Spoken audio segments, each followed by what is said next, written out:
ರಾಜ್ಯದಲ್ಲಿ ಸರಣಿ ಹೃದಯಾಘಾತ ಪ್ರಕರಣಗಳು ಮುಂದುವರೆದಿದೆ. ಹೃದಯಾಘಾತದಿಂದ ಸಾವಿನ ಸಂಖ್ಯೆ ಹೆಚ್ಚಾಗ್ತಾ ಇದೆ. ಇನ್ನೇನು ಕೆಲವೇ ಕ್ಷಣಗಳಲ್ಲಿ ಹೃದಯಾಘಾತದ ಕುರಿತು ವರದಿ ಸಲ್ಲಿಕೆ ಆಗುತ್ತೆ. ಸರ್ಕಾರಕ್ಕೆ ವರದಿಯನ್ನ ಸಲ್ಲಿಸಲಿದೆ ತಾಂತ್ರಿಕ ಸಲಹಾ ಸಮಿತಿ. ಹೃದಯಾಘಾತದ ಸಾವು ನಿಯಂತ್ರಣಕ್ಕೆ ತಜ್ಞರ ಸಲಹೆ ಏನ್ ಹಾಗಾದ್ರೆ? ತಜ್ಞರ ವರದಿಯ ಎಕ್ಸ್ಕ್ಲೂಸಿವ್ ಮಾಹಿತಿ ಟಿವಿ9ಗೆ ಲಭ್ಯವಾಗಿದೆ. ಸರ್ಕಾರಕ್ಕೆ ಸಲ್ಲಿಸಲಿರುವಂತಹ ತಜ್ಞರ ವರದಿಯಲ್ಲಿ ಇರೋದೇನು? ಕೋವಿಡ್ ಬಂದು ಹೋದವರಲ್ಲಿ ಕೊಂಚ ಹೃದಯ ಸಮಸ್ಯೆ ಕಾಣಿಸಿಕೊಳ್ತಾ ಇದೆ. ಜನರಲ್ಲಿ ಹೃದಯಾಘಾತಕ್ಕೆ ಕೋವಿಡ್ ಲಸಿಕೆ ಕಾರಣವಾಗಿಲ್ಲ. ಕೋವಿಡ್ ವೈರಸ್ ಕೊಂಚ ಪ್ರಮಾಣದಲ್ಲಿ ಸಮಸ್ಯೆ ಮಾಡಿದೆ.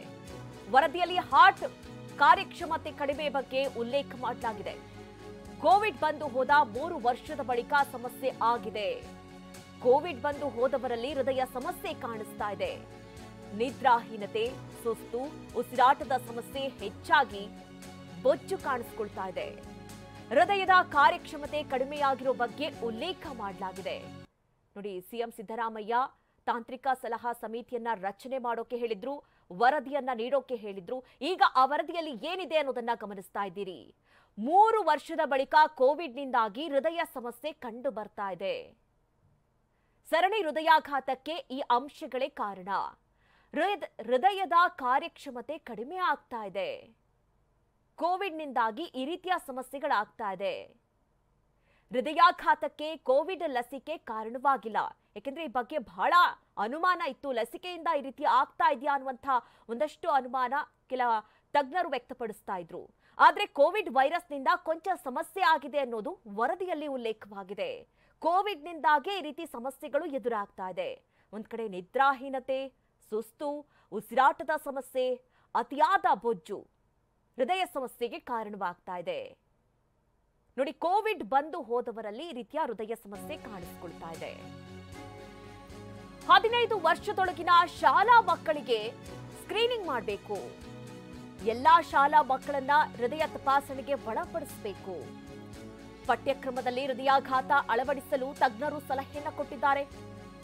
ಸಾರ್ವಜನಿಕ ಧೂಮಪಾನ ಕಡ್ಡಾಯ ನಿಷೇಧಕ್ಕೆ ಸಲಹೆಯನ್ನ ಕೊಟ್ಟಿದ್ದಾರೆ. ಹೃದಯಾಘಾತ ಸಮಸ್ಯೆ ಬಗ್ಗೆ ರಿಜಿಸ್ಟರ್ ಶುರು ಮಾಡಬೇಕು. ಹೃದಯಾಘಾತದಿಂದ ಮೃತಪಟ್ಟವರ ಮರಣೋತ್ತರ ಪರೀಕ್ಷೆಯನ್ನು ನಡೆಸಬೇಕು. ಜಿಲ್ಲಾಸ್ಪತ್ರೆಗಳಲ್ಲಿ ಹೃದಯ ಥಿನ್ನರ್ ಟ್ಯಾಬ್ಲೆಟ್ ಇಟ್ಕೊಳ್ಬೇಕು. ಹೃದಯ ಸಂಬಂಧಪಟ್ಟಂತಹ ಔಷಧಗಳ ಸಂಗ್ರಹ ಇಟ್ಕೊಳ್ಬೇಕು. ಇದು ತಜ್ಞರ ವರದಿಯಲ್ಲಿ ಏನೆಲ್ಲ ಕ್ರಮಗಳನ್ನ ಅನುಸರಿಸಬೇಕು ಅನ್ನುವಂತಹ ಕುರಿತಂತೆ ವರದಿಯಲ್ಲಿ ಉಲ್ಲೇಖ ಆಗಿರುವುದು. 15 ವರ್ಷದೊಳಗಿನ ವಿದ್ಯಾರ್ಥಿಗಳಿಗೆ ಸ್ಕ್ರೀನಿಂಗ್ ಮಾಡಬೇಕು, ತಪಾಸಣೆಯನ್ನ ನಡೆಸಬೇಕು. ಚಿಕ್ಕ ಮಕ್ಕಳಲ್ಲೂ ಕೂಡ ಇತ್ತೀಚಿನ ಸಂದರ್ಭದಲ್ಲಿ ಹೃದಯಾಘಾತಗಳು ಪ್ರಕರಣಗಳು ಹೆಚ್ಚಾಗ್ತಾ ಇದೆ. ಎಲ್ಲಾ ಶಾಲಾ ಮಕ್ಕಳನ್ನ ಹೃದಯದ ತಪಾಸಣೆಗೆ ಒಳಪಡಿಸಬೇಕು. ಶಾಲೆಗಳಲ್ಲಿ ಹೃದಯಾಘಾತದ ಬಗ್ಗೆ ಪಠ್ಯಕ್ರಮಗಳನ್ನ ಅಳವಡಿಸಬೇಕು. ದೊಡ್ಡವರಿಗಾದ್ರೂ ಗೊತ್ತಾಗತ್ತೆ, ಹೃದಯ ಸಂಬಂಧಿ ಸಮಸ್ಯೆ ಏನಾದ್ರೂ ಕಂಡುಬಂದ್ರೆ ಹೇಳ್ಕೊಳ್ತಾರೆ. ಆದ್ರೆ ಮಕ್ಕಳಿಗೆ, ಹಾಗಾಗಿ ಕಡ್ಡಾಯವಾಗಿ ಈ ರೀತಿಯ ಒಂದಷ್ಟು ಕ್ರಮಗಳನ್ನ ಅನುಸರಿಸಬೇಕು. ಮತ್ತೆ ಸಾರ್ವಜನಿಕ ಧೂಮಪಾನವನ್ನ ನಿಷೇಧಿಸಬೇಕು. ಹೃದಯಾಘಾತ ಹಾಗೂ ಸಮಸ್ಯೆಗಳ ಬಗ್ಗೆ ರಿಜಿಸ್ಟರ್ ಶುರುವಾಗಬೇಕು. ಎಷ್ಟೆಲ್ಲ ಹೃದಯಾಘಾತ ಪ್ರಕರಣಗಳು ದಾಖಲಾಗ್ತಾ ಇದೆ. ಹೃದಯಾಘಾತದಿಂದ ಮೃತಪಟ್ಟಂತವರ ಮರಣೋತ್ತರ ಪರೀಕ್ಷೆಗಳನ್ನ ನಡೆಸಬೇಕು. ಜೊತೆಗೆ ಪ್ರತಿಯೊಂದು ಜಿಲ್ಲಾಸ್ಪತ್ರೆಗಳಲ್ಲೂ ಕೂಡ ಹೃದಯ ಥಿನ್ನರ್ ಟ್ಯಾಬ್ಲೆಟ್, ಯಾವಾಗ ಹೃದಯ ಪ್ರಾಬ್ಲಮ್ ಬರುತ್ತೆ ಆ ಸಂದರ್ಭದಲ್ಲಿ ಈ ಒಂದು ಟ್ಯಾಬ್ಲೆಟ್ ಅನ್ನ ತಗೊಂಡ್ರೆ ಒಂದಷ್ಟು ಕಾಲ ಅವರ ಜೀವ ಉಳಿಸಬಹುದು. ಹೀಗಾಗಿ ಸೇಫ್ಟಿ ಮೆಜರ್ಮೆಂಟ್ಸ್ಗಳನ್ನ ಒಂದಷ್ಟು ತೆಗೆದುಕೊಳ್ಳಬೇಕು. ಸೆಮಿ ಯೋಜನೆಗಳನ್ನ ಎಲ್ಲಾ ತಾಲೂಕುಗಳು ಅಳವಡಿಸಬೇಕು.